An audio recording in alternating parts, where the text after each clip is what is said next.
오늘 우리가 읽었던 이 말씀, 오늘 일하는 이 현실에서 우리 국가적 현실과 경제적 상황과 우리 가정의 삶과 형편에 자녀들의 입장에서 볼 때 과연 이 17절의 말씀이 피부적으로 와닿습니까? 한번 의미 있게 한번 읽어보셨습니까? 한번 17절을 우리가 다시 한번 의미를 생각하시고 같이 읽도록 하겠습니다. 비록 무화과 나무가 무성하지 못하며 포도나무에 열매가 없으며 감람나무에 소출이 없으며 밭에 먹을 것이 없으며 우리의 양이 없으며 외양간에 소가 없을지라도 오늘의 이 말씀을 17절을 처음과 끝을 딱 연결하면 오늘의 제목이 됩니다. 뭐지요? 비록 지라도 그러면 이 말씀을 좀 더 제가 쉽게 또 우리가 함께 쉽게 접목을 해보십시다. 농부가 농사 짓는 것은 한 해의 결실을 얻기 위함이고 과일로부터 열매를 맺고 또 축산하는 사람은 새끼를 낳고 또 소출을 얻기 위함인데, 예를 들어서 이것을 이렇게 한번 생각해 보십시다. 비록 우리 집에 소득이 없을지라도, 비록 우리의 건강이 좋지 못할지라도, 비록 우리의 자녀들이 앞길이 막혀있다 손칠지라도, 비록 이 나라 민족이 절망 가운데 빠졌다 할지라도 여러분은 행복하시겠어요?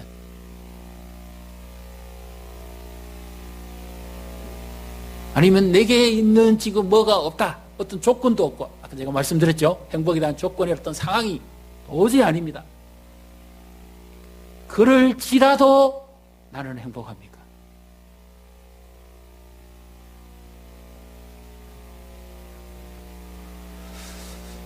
이 말씀을 생각해보면서 제가 상당히 참 마음에 부담이 왔습니다. 오늘이라는 실정에 목사님은 늘 말씀만 연구하고 기도만 하고 사는 사람이니까 그렇게 살는지 모르지만 참 목사님 답답합니다. 우리 속사정도 모르고. 그렇게 생각하시는 분들이 상당히 많으실 겁니다. 우리 젊은이들이, 그리고 한때 우리가 많이 불렀던 가스펠 찬양 곡목에도 이런 가사를 주제하는 곡이 있죠. 근데 그 곡은 장송곡이 아닙니다. 굉장히 빠르게 부릅니다. 무화과나무, 그죠? 소출이 없고 포도나무에 열매가 없어도 막 춤을 추고 막 그렇게 부르는 노래거든요. 우리나라 장단으로 치면 캐지나 칭칭, 아니면 강강술래 하면서 기뻐서 춤을 추는 그런 풍토의 노래입니다. 지금 시기온옷에 맞춘 나의 노래다 그랬지 않습니까? 굉장히 빠른 템포입니다. 근데 이런 상황에서 이렇게 빠르고 기쁘고 경쾌한 노래를 부를 수 있습니까? 지금 우리가 이 노래를 부른다면 우리 어떤 마음이 들겠습니까?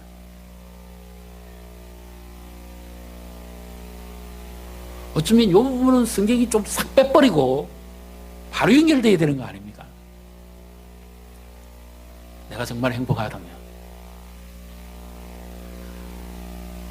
그래서 제가 이렇게 생각해 봤습니다. 이 말씀을 주로 우리가 언제 많이 듣습니까? 주로 한국교회에서 감사절 절기 때 많이 듣죠. 그래서 지금의 상황은 아닙니다. 현실도 아닙니다. 그래서 감사하기는 해야 되겠는데, 그래도 막 지나온 것도 하나님 은혜고, 건강 주신 것도, 생명 있는 것도 하나님 은혜고, 우리가 그래도 막 기뻐하고 살자, 감사하며 살자, 이렇게 접목해 보려니까는 깊이가 너무 없습니다. 어떤 아이가 이런 말을 합니다. 그렇지 뭐, 이 말씀을 듣고 내가 농사 짓는 사람도 아니고 통장에 돈 많잖아?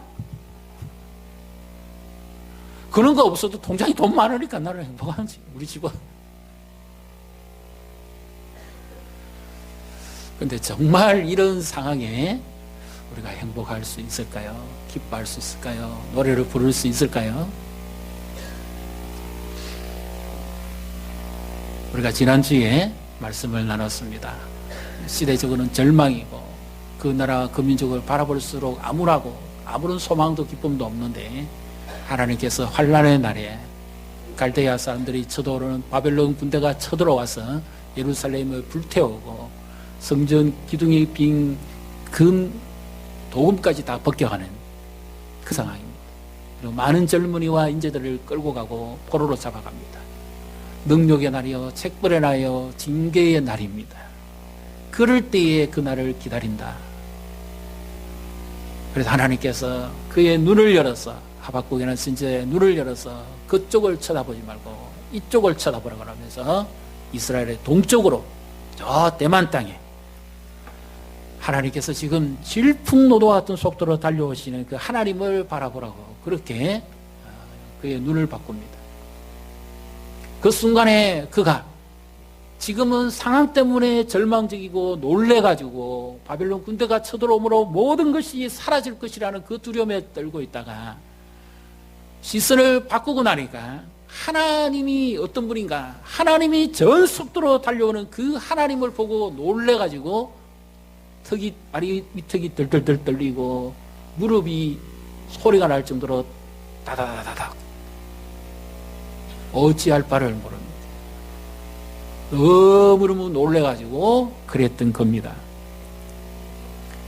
그런데 여기서 전혀 어울리지 않는 말씀으로 가지 않습니까? 어떻게 이럴 수 있을까?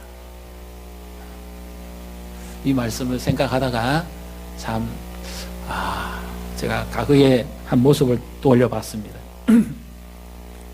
우리 저를 가르친 선배 은사님들이나 많은 훌륭했던 교단의 어른들, 목사님들은 참 가난한 시대를 살아왔습니다. 그래서 그분들은 신학교 가는 것도 소명이고, 그래서 심지어 점심때 줄이실 때는 도시락을 준비 못하니까요. 그만큼 여유가 없잖아요. 물로서 배를 채우고 막 그랬습니다. 그러면서도 주께서 주신 소명이니까 내가 생명을 바쳐서라도 사역을 감당해야 되겠다. 그들에게는 끼니 걱정 이런 게 전혀 해당이 되어지지를 않습니다. 살독에 쌀이 없어도 모르고 사시는 분들이고, 그렇게 오직 1년 주만 바라보고 사신 분들이기 때문에, 그래서 그분들과 오늘의 우리의 삶과 우리의 모습을 바라봤을 때 참 너무 많이 빗나가고 있는 거 아닌가. 오직 1년이었는데 지금은 많은 잡념이 들었구나. 그분들은 오직 예수님께 잡혀서 그렇게 한 세계를 살아오셨고 훌륭한 사역을 하시고 그런 많은 영향력을 미쳤는데 오늘은 참 많이 연줄되었구나 하는 이런 생각도 한번 해봤습니다. 그런데 이 말씀만 생각하니까 그거는 한 부분에만 해당되어지는 거예요. 다 누구나 적용하기가 좀 쉽지가 않습니다. 사역자니까, 선교사니까, 목사님이니까 그건 그렇게 할 수 있죠. 우리 성도들 입장에서 한번 생각을 해봤습니다. 과연 이것을 어떻게 적용하는 것이 좋을까?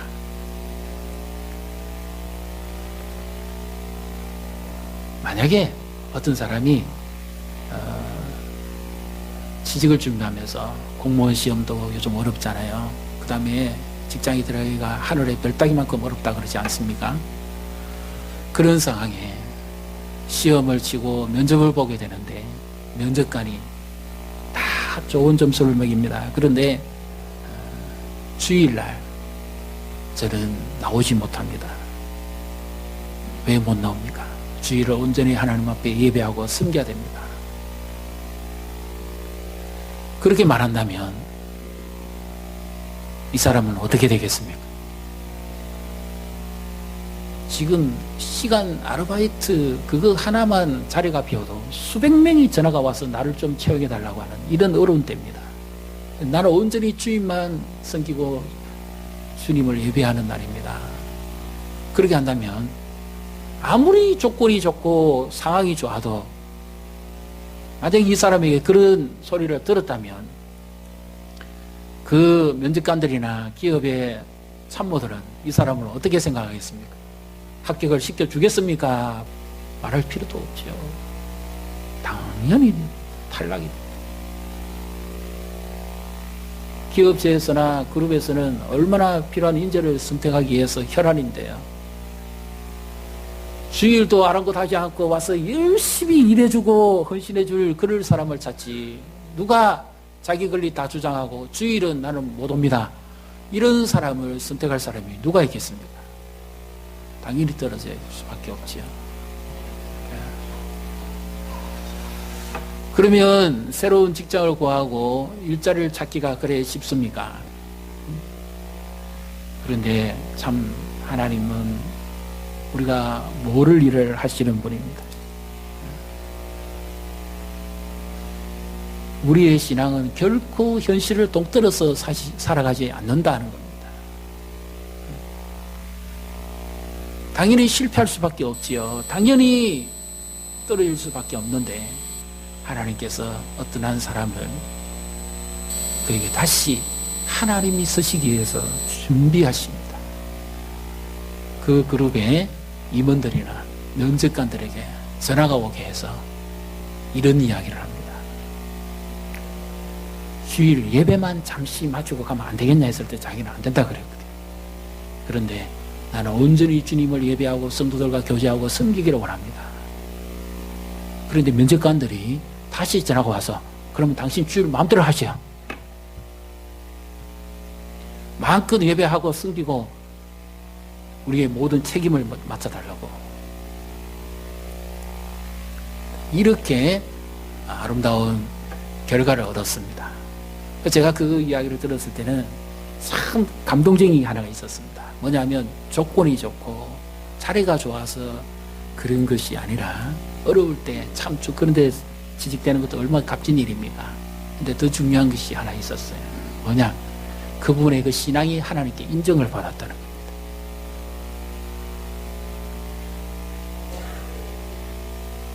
이것이 최고의 축복이고 행복 아닐까요?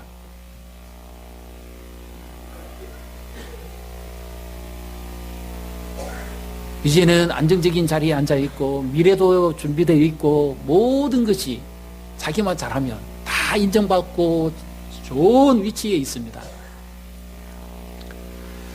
그것보다는 하나님께서 그를 살피셨는데 하나님이 그를 쓰시기 위해서 그의 신앙을 연단하시기 위해서 하나님께서 그런 일들을 이루시는 거죠. 욥기의 고백을 기억하십니까?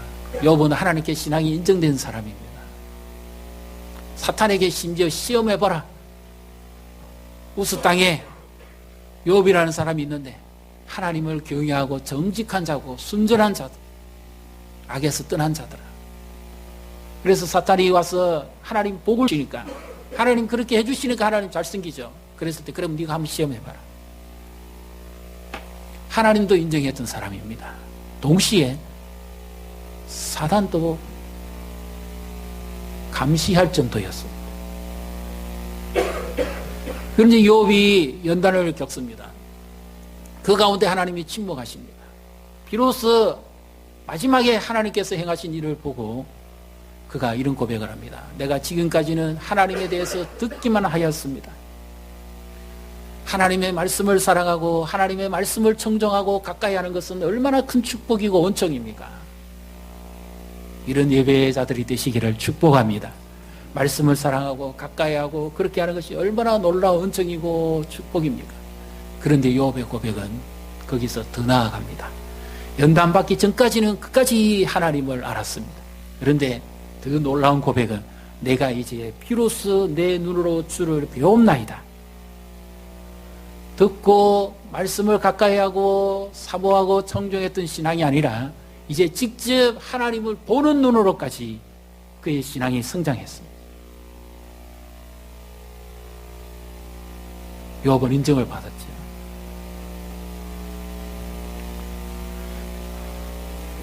여러분은 행복하십니까? 무엇 때문에 행복하십니까? 조건이 좋습니까? 상황이 좋아서 행복합니까? 아니 반대로 지금 여러분이 힘들다면 무엇 때문이고 무엇 때문에 나는 기쁨이 없고 즐거움이 없다고 생각을 하십니까? 하박국은 그 나라와 민족과 백성을 위해서 기도했습니다. 그래서 절망적인 상황을 보고 기도할 때마다 탄식이 나왔습니다. 하나님, 어떻게 이런 일이 있을 수 있습니까? 그랬을 때 하나님께서 깨닫게 하시는 것이 뭡니까? 이것이 오늘 우리를 살아가는 일에 있어서 우리가 풀어가야 될 숙제입니다. 그것은 어떤 하나님의 응답일까요? 왜 그가 이렇게 고백을 할까요? 자, 17절을 다시 한번 같이 읽어보겠습니다. 비록 무화과나무가 무성하지 못하며 포도나무에 열매가 없으며 감람나무에 소출이 없으며 밭에 먹을 것이 없으며 우리의 양이 없으며 외양간에 소가 없을지라도. 아멘. 바벨론 군대가 쳐들어오면 모든 것이 이와 같이 됩니다. 그런데 그 선지자 눈에도 그렇게밖에 보이지 않았습니다. 하나님께서 그의 눈을 열어서 보여줍니다. 이스라엘 백성들, 유다 말기에 그들은 하나님도 섬기고 그 지역의 원주민들이 섬겼던, 가나안 족속들이 섬겼던 하늘의 신 바알, 태양의 신, 그리고 땅의 신 아세럽, 다산의 신, 하늘로부터 비를 내리고 농사가 잘 되게 하고 땅으로부터 많은 축복과 생명을 얻게 하는 이 신을 섬겼습니다. 그래서 그들은 그 원주민들이 그렇게 섬기니까 잘 된다고 생각했습니다. 근데 하나님께서 엘리야 시대도 마찬가지고 그 시대도 마찬가지입니다. 세상적인 가치와 행복감에 젖어 사는가, 그것이 진정한 행복이 아니다 하는 것을 가르쳐 주시기 합니다. 그래서 하나님이 이 선지자의 눈을 엽니다. 물질적 가치가 행복한 것이 아니라 더 나은 믿음의 가치를 가지고 사는 사람이 진정한 행복자라는 것입니다. 여러분은 어떤 이 눈에 보이는 상황적 가치에 만족하고 사십니까? 아니면 영원히 함께 하시는 그 하나님을 의지하는 믿음의 가치를 가지고 살아가고 계십니까? 우리의 행복은 어떤 조건이 갖춰지는 것입니까? 아니면 조건이 아니라도 진정 주님으로 인해서 기뻐하고 즐거워합니까?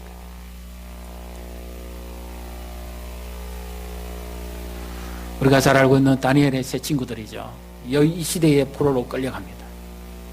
포로로 끌려가서 바벨론 땅에서 거기서 학문을 배우고, 또 다니엘과 세 친구는 바벨론 임금 느부갓네살의 특별한 칭혜를 얻지요. 그래서 3년 동안 왕의 진미와 포도주를 먹게 하고 학문을 배워서, 쉽게 말해서 바벨론 대학을 졸업시켜서 궁중에 발탁합니다.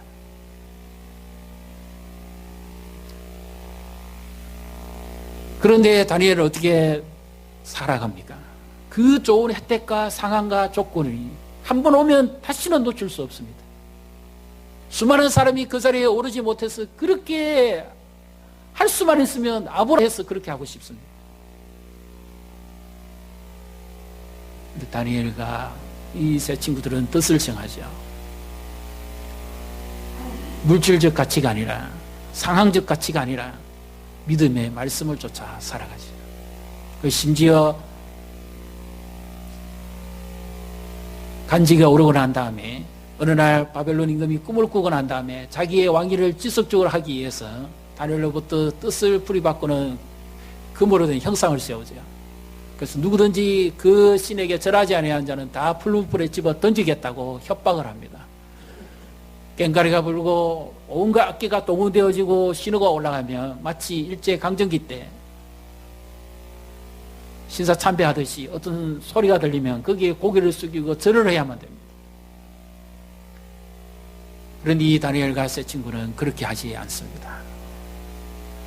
그래서 심지어 왕 앞에 잡혀가서 이제라도 절을 해라. 그리하면 내가 너희를 살려두겠다. 그런데 그들이 어떤 고백을 합니까? 왕이시여, 만일 그렇다면 우리가 섬기시는 하나님이 왕의 손에서도 우리를 건져내시겠거니와 그리 아니하실지라도 우리가 섬기는 하나님이 틀림없이 건져내시겠지만 만약에 그렇게 하지 아니하신다 할지라도 우리는 결코 왕의 신상에 절할 수 없나이다.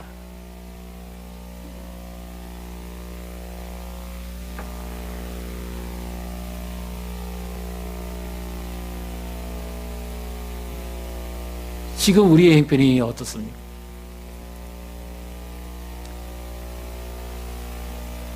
내가 섬기는 하나님이 살아 계시다면 반드시 우리의 이 어렵고 힘든 상황에서 건져내시겠고 모든 형편 가운데서 우리를 일으키고 회복시켜 주시겠지만 그러나 그렇게 하지 아니하실지라도 나는 상황과 물질적 가치에 쫓아 살아가지 않겠습니다. 오직 하나님만 믿는 믿음으로 나는 살겠습니다. 이런 고백을 가지고 산다면 얼마나 행복할까요?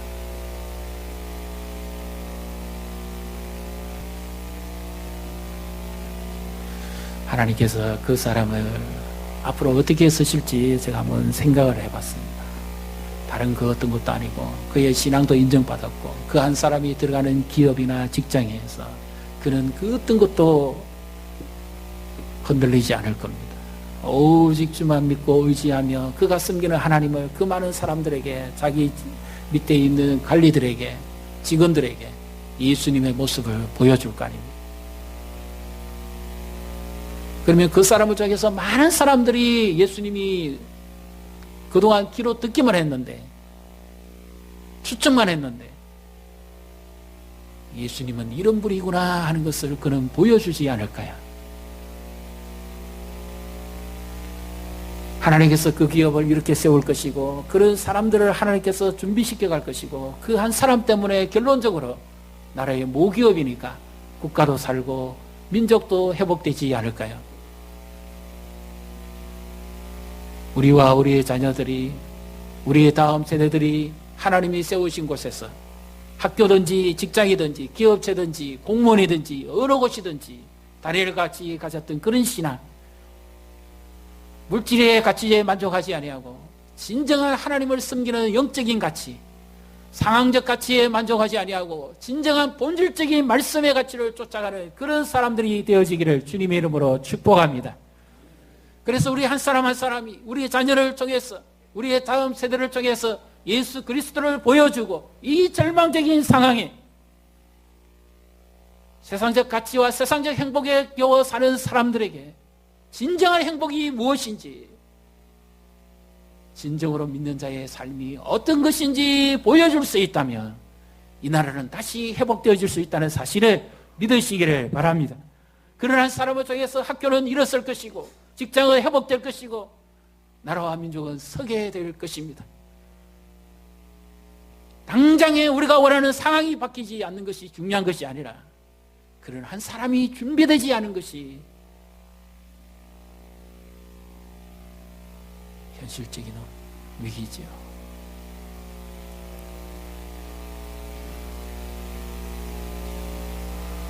상황만 보고 살아가다가는 절망할 수밖에 없습니다.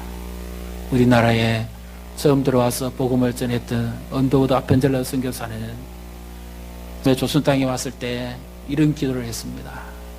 그 기도의 시작은 이렇게 시작합니다. 주여, 비록 지금은 아무것도 보이지 않습니다.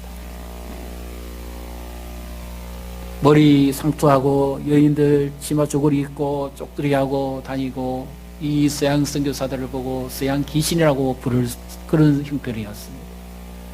그러니 누가 가까이 하겠습니까? 그리고 남자들은 투전판에 빠지고 살고 술중독에 빠져 살고 인생을 비관하고 살고 꿈과 내일과 소망이라는 것은 하나도 없습니다. 일제강점기에 나라 잃은 쓰름과 고통 속에서 절망의 노래를 부르고 살아갈 때입니다. 그러니 선교사의 눈에도 잡히는 것이 하나도 없고 보이는 것이 하나도 없을 정도입니다. 주여, 지금은 보이는 것이 하나도 없습니다.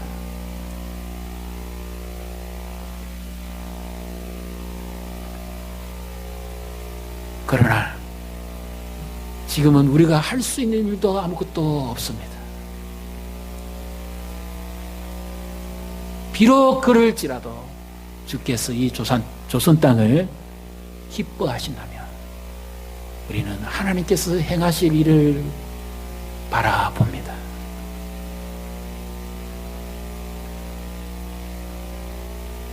백 년 전 이 땅에 온 선교사의 기도였습니다. 절망적인 상황일 때, 아무것도 보이지 않을 때 오직 주님께만 붙들림 받아서 말씀을 전하고 기도했던 결과 이 땅이 놀라운 부흥이 일어났습니다. 죽은 땅이 다시 살아났습니다. 나라와 민족이 회복되었습니다. 내일을 꿈꿀 수 있었고 노래할 수 있었습니다. 수많은 술중독, 도박중독에 빠졌던 사람들이, 가정 파탄에 빠졌던 사람들이 주께로 돌아와서 회개했습니다. 교회들이 세워졌습니다. 수많은 영혼들이 주께 돌아왔습니다. 사랑하는 성도 여러분, 지금 우리는 어떤 가치의 행복을 추구하고 살아갑니다. 진정 주님께서 이런 상황 가운데서도 주님이 서실 사람을 찾고 계시다는 것, 나의 의인은 그럴지라도 믿음으로 말미암아 살리라. 하나님이 기뻐하시는 이런 고백이 일어나기를 주님의 이름으로 축복합니다. 우리 18절을 같이 읽습니다. 나는 여호와로 말미암아 즐거워하며 나의 구원의 하나님으로 말미암아 기뻐하리로다. 아멘. 이 표현은 그렇습니다. 그런데 이것을 좀 더 본질적으로 번역을 해보면 이렇습니다. 나는 비록 그럴지라도 나는 여호와로 말미암아 즐거워할 것이다. 그리고 나의 구원의 하나님으로 말미암아 온전히 기뻐할 것이다. 축제를 일으킬 것이다. 그러는 말입니다. Rejoice, 기뻐하고 온전히 기뻐할 것이다. 그래서 하나님께서 선지자에게 세상적 가치, 상황적 가치에 빠져있는 그 선지자의 눈을 엽니다. 왜 그랬을까요? 하박국 선지자조차도 그 백성들과 함께 살아가면서 그 시대에 보이는 것이 그런 거였다, 그 말입니다. 자기도 하나님의 사람이었음에도 불구하고 혼란적 가치에 빠져 있었습니다. 진정한 하나님이 없는, 예를 들어서 이렇게 한번 적용해 보십시다. 그래도 우리가 행복할 수 있을까요? 17절을 다시 한번 우리에게 읽으시는데 한번 이렇게 해 보십시다. 이 말씀을 거꾸로 적용 한번 해 보십시다. 이렇게 한번 같이 읽습니다. 무화과 나무가 무성하며 포도나무의 열매가 많으며 감람나무의 소출이 풍성하며 밭에 먹을 것이 넘치며 우리의 양이 가득하며 외양간에 소가 엄청날지라도 여호와가 계시지 아니하다면 나는 기뻐할 수 있을까요?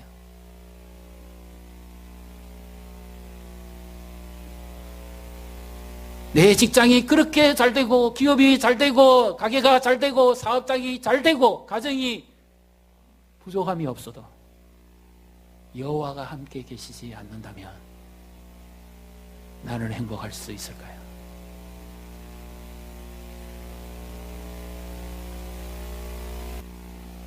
지금 많은 사람들은 직장 구하기가 어렵고 사는 것이 너무 힘드니까 오히려 예배를 다 떠나버립니다. 세상적 가치에 빠져 사는 거죠. 물질적 가치에 빠져 사는 거죠. 근데 먹고 살아야 될 거 아닙니까? 그래야 신앙도 지키죠. 그 심리 속에서는 그도 현실은 맞습니다. 우리 결코 현실을 부정해서는 안 됩니다. 그런데 그 내면에는 무엇이 깔려 있습니까?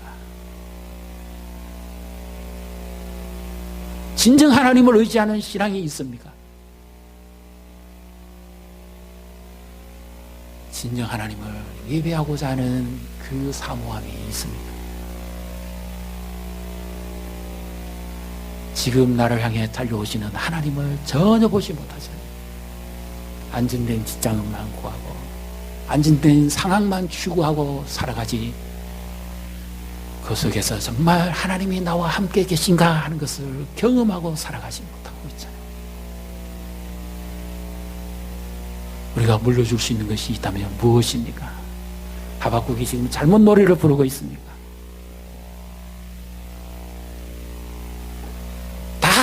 없어진다 할지라도, 다 있는다 할지라도 주님만 나와 계시면 됩니다. 이것이 진정한 부흥 아닐까요? 우리가 처음 예수님 만나고 구원의 감격에 젖었을 때 우리가 어떤 노래를 불렀습니까? 하나님, 내게는 주밖에 없습니다. 나는 주만 있으면 됩니다. 그것이 허튼 소리가 아니었습니다. 왜 그랬지요? 주님이 내 생애를 이끌어온 것을 비로소 경험했기 때문이죠. 지금 우리가 불러야 될 노래가 있다면 바로 이 노래가 아닐까요? 지금 우리의 신앙이 정말 필요하다면 우리의 가치가 물질적 가치, 상황적 가치가 아니라 정말 주님을 바라볼 수 있는 믿음의 가치, 이것이 우리를 살리고 가정을 살리고 교회를 살리고 나라와 민족을 살리고 열방을 살린다는 사실을 믿으시기를 주님의 이름으로 축복합니다.